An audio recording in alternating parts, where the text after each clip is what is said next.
What's going on, Jeromes? We're back. Daily Jeromes live stream. Happy Wednesday, Monday through Thursday, 11 a.m.-ish Central Time, talking Vikings, talking draft, talking nonsense. It's a good time. Thanks for coming along and making this part of your day. First one, pull for the skull. Could you imagine a world where the board just breaks and there's Penny Sewell at 14? I don't think it happens. Would be pretty amazing. New strategy. How do you prepare for 22? Barr, Harrison, Pray. And also, re-sign O'Neal. Gladney's going to be gone. Hughes is going to be gone. Barr probably going to be gone. Extend Harrison Smith. Just draft and address in free agency. It'll be fine. Stanley Morris. Situation is huge for a rookie quarterback. Of the top 8 quarterbacks, which team situations will be best for each quarterback prospect to succeed, and which will hurt each prospect's development? So Lawrence and the Jaguars, I like. He's going to be surrounded by a lot of talent. Urban Meyer's a good leader of men. Offensive staff is good. So I think Lawrence will do just fine in Jacksonville. Jets, historically, the Jets, not so great. But you do have LaFleur. You do have Salah. I think that Joe Douglas has an idea of what he's doing. You do have Mekhi Becton. You do have Denzel Mims. So, yeah, and also you have a bunch of draft picks. So you're going to be surrounded by talent, hopefully. So I think he'll be fine there. Niners are a quarterback away from being a Super Bowl contender. Like, if they can stay healthy, that's a great spot for them. I think the Falcons is a nice location. Broncos, you got Pat Shurmur as OC. I actually think that he might be head coach after. I think Fangio's on thin ice. George Payton did not pick Vic Fangio. Payton and Shurmur do have history. So if they get off to a slow start and that defense isn't up to snuff, I could see Fangio being fired and Shurmur being named interim, maybe even eventual head coach. Plus, offensively, the Broncos have a ton of talent. So they got Garrett Bowles, they got Judy, they got Hamler Time, they got Cortland Sutton. So you got the marvelous Mike Boone, you got Noah Fant. So you're good to go there. Where else? Carolina would be a great landing spot. Well, pending what they do on the offensive line. And by great, I mean you're going to have competition with Sam Darnold, so you're not just going to be handed the job. But I like Matt Rule. I like Joe Brady, even though he's probably not long for that gig. You do have talent around you. 8. Screw that. I'm not doing 8. Nah. Diego said, after the Spielman, Zimmer, Cousins era, we draft Fields this year. And well, where do we draft Fields? It's probably not 14. 2 years hired Joe Brady as head coach. Who would you hire as GM? I've always been a big Thomas Dimitroff fan, going back to his days with the Patriots. So I would give Thomas a second go. Where the Falcons' ineptitude and 28-3 wasn't about the talent on the field. It was about coaching. And yes, he picked the coaching staffs, Mike Smith. And I always confuse Dan Quinn and Gus Bradley because they both look like Stone Cold Steve Austin. Anyway, John Lindsay. Say we draft AVT or Darisaw at 14, and then Cleveland moves to left guard or left tackle. Even if we draft Kendrick Green, Trey Smith, Ben Cleveland third, does it concern you that they might start since Zimmer doesn't start you talent? I would say just let them duke it out. Have that talent in the building. Hopefully Cream will rise to the top. Hopefully people just aren't handed things. And Oli Udoh and Kyle Hinton in the mix as well. Eric Anderson. We have heard of people about the Danielle Hunter situation. There has to be a deal in place for after June 1st. It does seem like that. It does seem that way where we've heard nothing from the Vikings. PA doesn't have impactable sources. And we've heard nothing from Danielle Hunter. In fact, I actually think that I think that he stopped posting workout videos on Instagram, which is a slight passive-aggressive nudge. Is like, hey, I'm healthy. Let's rock and roll. So I actually do think that something is going to get worked out. Stanley Morris. Out of the consensus first-round talents, who are your top bust candidates regardless of value of where they're drafted? Who's going to bust? I don't know. I really like everyone. I really like, I guess, bust. You could see Fields busting. You could see Mac Jones busting. I think there's a lot of questions about Trey Lance. Wilson is pretty... Wilson's up in there. You're betting on traits for sure, but he could certainly bust. I think Lawrence is probably your safest bet.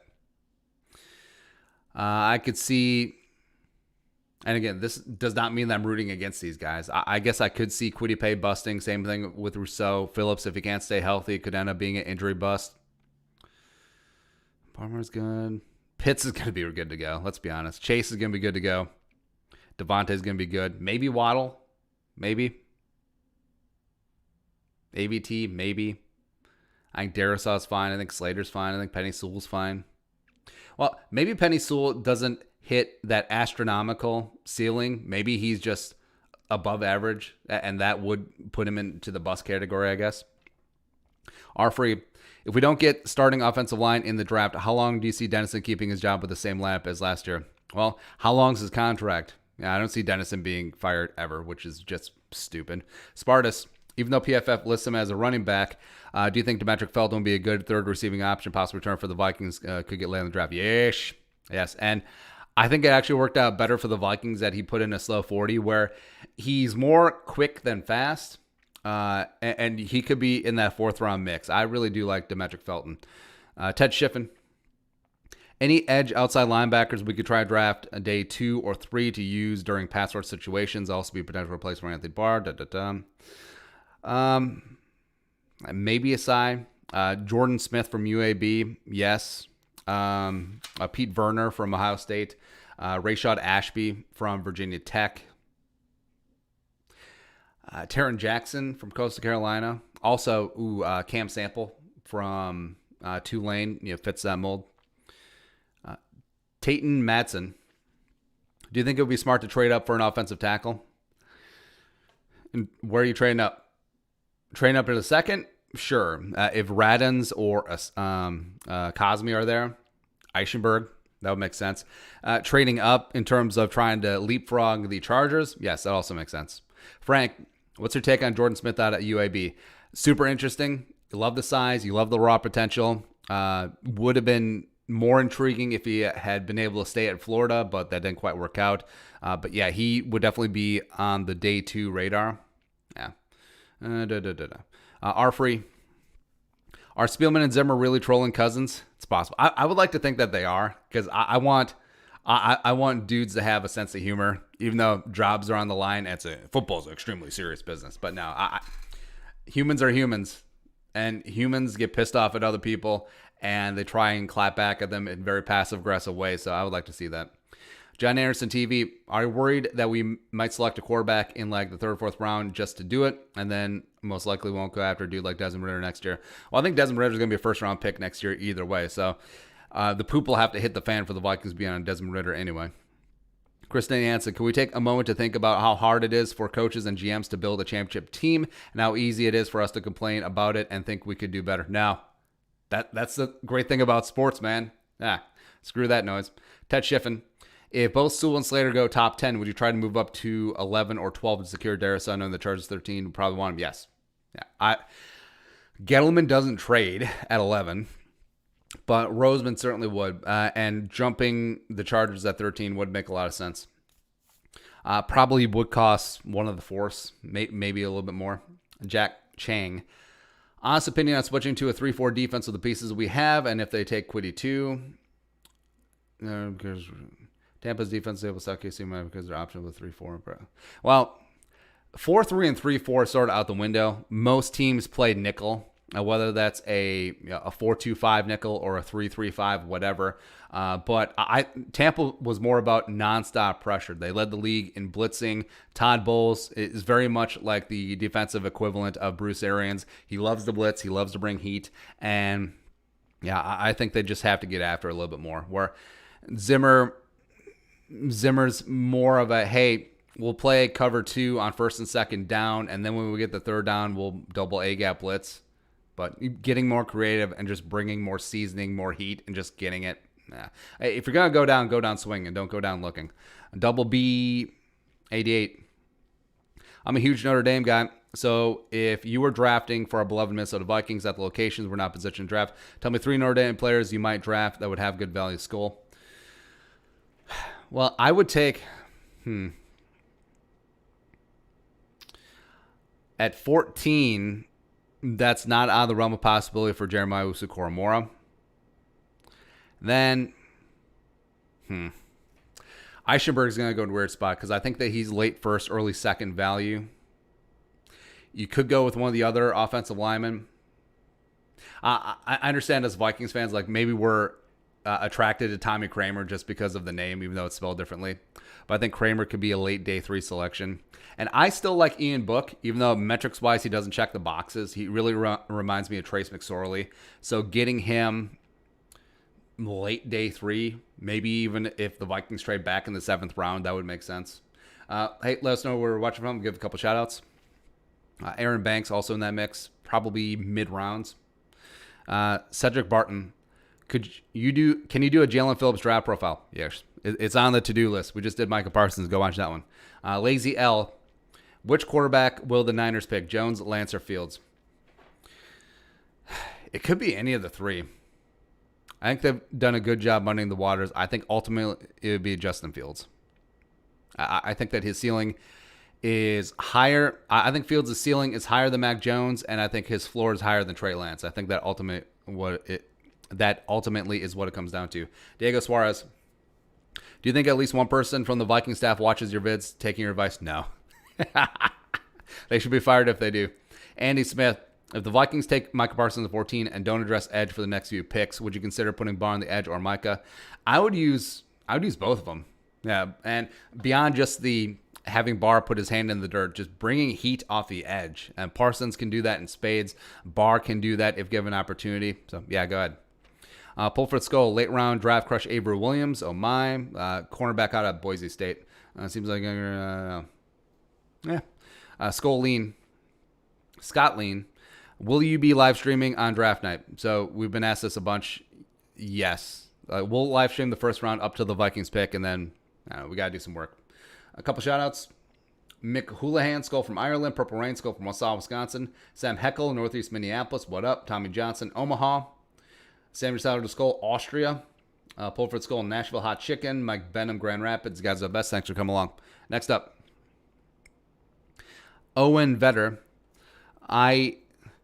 In relation to Eddie Vedder, I think the Vikings should take Trey Lance because he does not need a great offensive line to play. And when he was at NDSU, he carried a linebacker on his back for 15 yards, and he can play safety. Yes, but I don't think that he gets to 14. Kane Russell, do you prefer Kenneth Gainwell or Demetric Felton, both versatile offensive weapons? I guess personally, I like Felton a little bit more, but I've done more research on Felton. I haven't watched a ton of Gainwell tape. Mainly, it was basically just like, what Antonio Gibson looked like in 2019. But Gainwell certainly took over for the Tigers. Thor the War. If Surtain fell to 14, would you want to draft him? Yes. Yes, I do. And I know other needs, but Surtain's a dude, man. Man. It's such a weird situation where Caleb Farley fell because of the medical issues, but Surtain is good. Juku Barbie. Best and worst case scenario for Jeff Gladney, and what's taking so long for the update on him from the Vikings? Well, best case scenario for Gladney is that it all turns out to be not true, and charges are dropped and everything's good to go. Worst case, everything's true. It goes to trial. He's convicted, and he's in prison. So that's the worst case for him. What's taking so long? Well, legal process takes a while to work itself out. So I think the Vikings are going to keep their powder dry. I think that they're going to watch this thing play out. It's very akin to what happened with Rock Thomas after he was arrested for, was it distribution? Yeah. Anyways, he had a lot of weed in his apartment, and then they saw that thing through. Kyle Goblersh. What round do you think the Vikings will pick a wide receiver 3? I think it's the top of round 4. Angling. Who is a great wide receiver 3 candidate, assuming we don't get Waddle or Smith? Jamar Chase. Yeah. Dwayne Eskridge would be a lot of fun. I also like Jalen Darden. I also like Nico Collins. Different stylistically. I'm a big fan of Josh Palmer. I also really like Shi Smith. There's a lot of really good wide receivers in this draft, man. Like, it's ridiculous how talented this class is, because we did a top 20 video of the wide receivers in this draft, and people got so mad because like really talented guys like Tylan Wallace or my own personal draft crush Josh Palmer didn't make the list. That's how deep it is. That is how deep this class is, man, because Tylan Wallace in a normal draft year, taking out 2020, Probably would be a top 15 pretty easily, but man, it's just deep, and I don't think it's playable. Simi Fayoko didn't even make the top 20. It's crazy. Chris Danny Hansen, best cereal? Bacon. I don't know. Best cereal? I was never really into cereal, even as a kid. I guess we'd pick something boring like Honey Nut Cheerios. I didn't eat a lot of cereal. I guess Honey Bunches of Oats. It's just good. How can you not like that? Derek Baker. Scenario, in this draft, the Vikings get 3 good guys who are legit upgrades. Day 1 stars, AVT, all line, wide receiver 3. Vikings not adding a starter there. Question, how many more points per game will the offense score in 2021? All of them. All of them. They might average 30-plus points a game, which would be good. Lazy L. Who is your favorite safety in the draft? Mine is Javon Holland. I would go with Morig, Richie Grant right behind. Then Holland and Jamar Johnson are different stylistically, but I would put them as a tie for number 3. Scott Davis. Do you think quarterback salary cap correlation is just coincidence or solid math? No quarterback has got more for their. Well, I think it comes down to, in general, the less that you spend on quarterback, the more money there is for other positions. And generally, the more money you pay up for other positions, the better quality. So even though quarterback is the most important position in all team sports, except for in the case of talking about 2020 Offensive Rookie of the Year, having a solid player at a lower number where you can spend more money makes sense. Miles. Parsons, Pace, Slater, who do you pick? I would take Slater. Yeah, I go Slater, Parsons, Pay. Parney's Comics. Can all centers play guard? Generally, but not necessarily. There's usually some outliers, but yeah, most centers are capable of playing guard. Miles. Who will be the biggest pleasant surprise on the Vikings?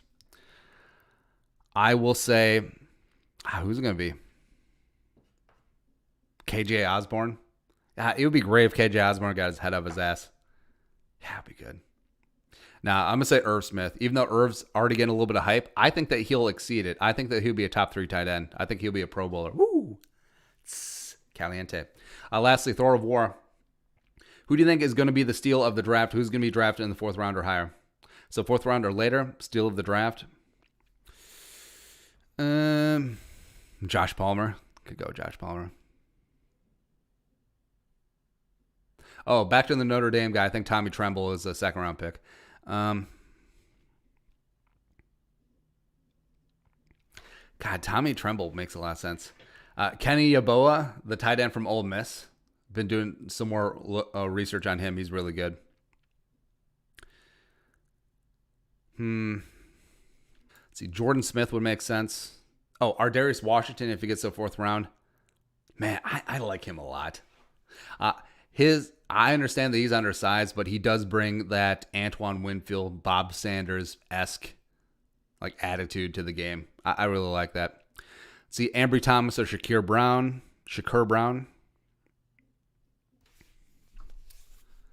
Jared Patterson, the running back from Buffalo. Yeah, that would make sense. Oh, what's the offensive lineman I really like? Oh, Kendrick Green if it makes it a 4th round. No, Tristan Hodge. There you go. I think Tristan Hodge could land in like the 6th or 7th round and then be a week 1 starter for some team out there. Would like it to be the Vikings. Get in that mix, man. Go ahead. That's it. That is the questions for today. You guys are the best. Thanks for coming along. We'll talk to you tomorrow.